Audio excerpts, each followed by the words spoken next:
Hey guys, what's going on? It's me, Jay. Time for yet another installment of the Year in Review, and this time we're doing the Year in Review 1991. I chose as the cover, didn't choose Hulk Hogan, didn't choose Macho Man Randy Savage and Elizabeth, didn't choose Ultimate Warrior, didn't choose Sergeant Slaughter, Adnan, or the Sheik. I chose as the cover Sid Justice. Due to his recent passing, I feel like he plays an important role in the year in 1991, especially from the middle to the end. So where do we leave off? We left off in 1990, The Undertaker's debut. It was a traditional Survivor Series match between Dusty Rhodes' team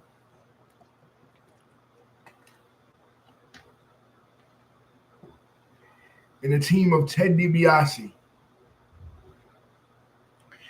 And there was an egg in the middle of the arena for weeks and weeks.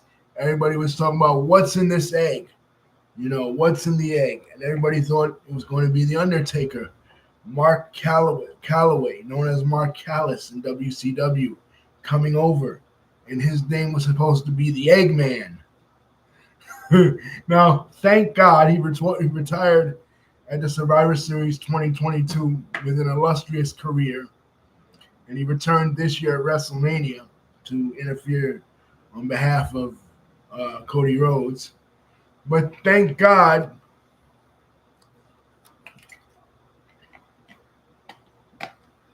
he was not the Eggman. I don't think the Eggman would have as much longevity as the Phenom, the Undertaker. So, Ted DiBiase introduced him.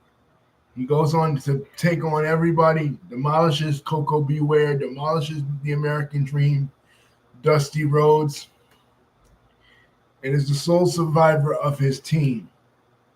That's where we're in. As far as Hulk Hogan, where we're ending in 1990, well, he was the sole survivor of his team. He, the Ultimate Warrior, who are back on good terms again. He and the Ultimate Warrior and Tito Santana take on the heels. It was an instance where they'd have their Survivor Series match. They'd be the sole survivor of their Survivor Series match, and they go into the finals to an Ultimate Survivor Series match. They never did it again like that in Survivor Series, and thank God the rules were kind of convoluted anyway. So Hulk Hogan is back in business after a year of being injured, thanks to his having his ribs squashed by Earthquake. But his feud with Earthquake is pretty much over. He got his revenge at SummerSlam, and that was it. The Ultimate Warrior, how's he doing? He is still the WWF champion. He won the WWF championship from Hulk Hogan at WrestleMania 6 in the Toronto Skydome legendary match, the ultimate challenge, if you will. But again, the problem, like Randy Savage was having in '89, he never gets any attention unless Hulk Hogan is around him in a tag team with him, like at SummerSlam or like at the Survivor Series. Lackluster title defenses against the likes of Rick Rude. As a matter of fact, that Rick Rude Ultimate Warrior match, there was a famous backstage interview with Mean Gene Okerlund of Rick Rude, in which the sign dropped, and Mean Gene Okerlund was like, "Fuck it." Yeah, Mean Gene had a snafu, right? But Ultimate Warrior never had any real challenges while he was WWF champion. So, and another guy that's back, Sergeant Slaughter. Sergeant Slaughter, of course, left the WWF in the mid '80s due to the fact that Vince McMahon wanted some of his G.I. Joe merchandising deals. He'd been working closely with G.I. Joe. They licensed his likeness because he was such a big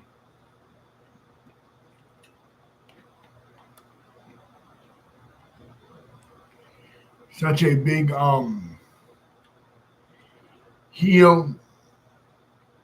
You're such a big baby face in the WWF in the mid '80s. They wanted him to be a part of G.I. Joe. He was making a lot of money. He and the Iron Sheik were feuding after the Iron Sheik lost the WWF Championship. But then Vince wanted a piece of that merch, man. He says no. He goes to Vern Gagne, and now he's been in AWA ever since. But AWA on its last legs. So Sarge decides to come back in a segment at SummerSlam 1990 on the Brother Love Show. Sergeant Slaughter talks about how America has turned weak. How America, now that they're making peace with the Soviet Union, has turned its back on itself. And over subsequent weeks, he starts to say, I have different allies. I have different friends. My different allies and different friends are Saddam Hussein of Iraq. Now, like I talked about in the 1990 video, for the first time ever since 1973, really 1975, as I say, the Vietnam War ended not with the signing of the Treaty of Paris in 73, but with the fall of Saigon in 1975, 2 years later. So, for the first time ever since that time, America is at war with another country. We were in an ideological battle with the Soviet Union from 1945 to 1991. That's true. But that was just an ideological battle. That wasn't an actual war. This is an actual war. And here we have WWF capitalizing on it by turning Sergeant Slaughter heel. The initial plan for this was to have Tugboat, who was in the corner, or was supposed to be in the corner. He was later replaced by the Big Boss Man of Hulk Hogan during his Earthquake match. He was supposed to turn to a heel and be an Iraqi sympathizer, and they would have him as Sheikh Tugboat. When they got Sarge to come back, they figured, oh, Sarge would be perfect for this. So now Sergeant Slaughter is a heel. He's teaming with General Adnan Al-Kaisi, brought him over from the AWA, and they brought back the Iron Sheik. The Iron Sheik isn't the Iron Sheik, the Iranian, anymore. He's the Iron Sheik, the Iraqi. Very weird, very strange, considering that during the 1980s, the Iraqis and the Iranians were at war with each other, and even now, because Saddam Hussein's regime is anti-Shia Muslim, and most of the Iranians are Shia. So, pretty weird that this now former Iranian patriot, Iranian villain, the Iron Sheik, would now be an Iraqi. But I think the WWF figured, hey, most Americans don't know the difference between an Iraqi and Iranian. They figure they're probably the same thing. They both hate America. They're both Islamic. They're not the same thing. One speaks Arabic, one speaks Farsi. One is a Sunni Muslim country for the most part, at least the leadership, and at least in the northern regions, where you have Sunnis and you have Kurds, and in the southern regions, mostly Shia, but still, those Shia speak Arabic, they don't speak Farsi. So they're not the same thing, but anyway, the Iron Sheik is coming back as Colonel Mustafa. The Triangle of Terror, they're calling him. So they wanted Sarge to do a whole bunch of crazy stuff, burn the American flag. He doesn't want to do that. He burns the Hulk Rules t-shirt.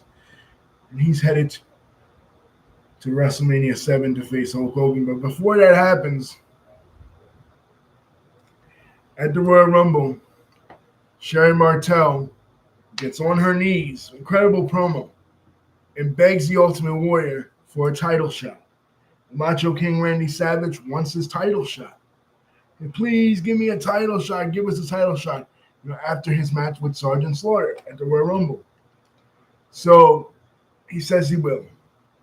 So he's having the match with Slaughter. Savage comes out, nails him with the scepter. Slaughter puts him in a Cobra clutch, and boom, Sergeant Slaughter is your new WWF champion headed towards WrestleMania. Now, how about the Royal Rumble match itself? Last year, as you recall, Hulk Hogan won the Royal Rumble match itself. They had that incredible showdown between him and the Ultimate Warrior. That was a prelude to the Ultimate Challenge the next pay-per-view to come, WrestleMania 6. I talked about how it was supposed to be Kurt Hennig because Kurt Hennig was on his streak. Kurt Hennig, since coming to the NWA, was basically his record was perfect, but it wasn't. After he lost the Royal Rumble match to Hogan and then lost to Brutus Beefcake at WrestleMania. At WrestleMania. This year around, once again, by finally eliminating Earthquake, basically getting rid of his old last year's trash, Hulk Hogan is your Royal Rumble winner. So the first guy 2 times in a row to win the Royal Rumble at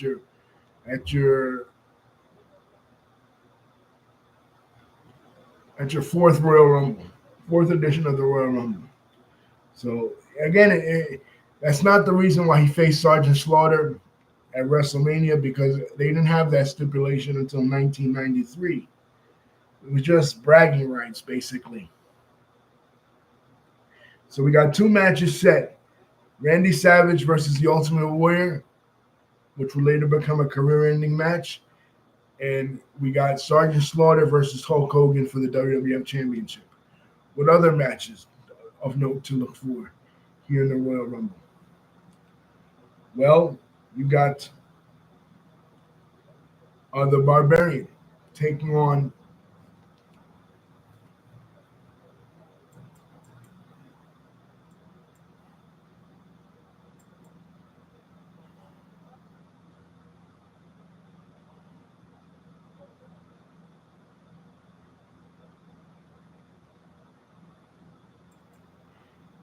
the Big Boss Man with Bobby Heenan in his corner. Now,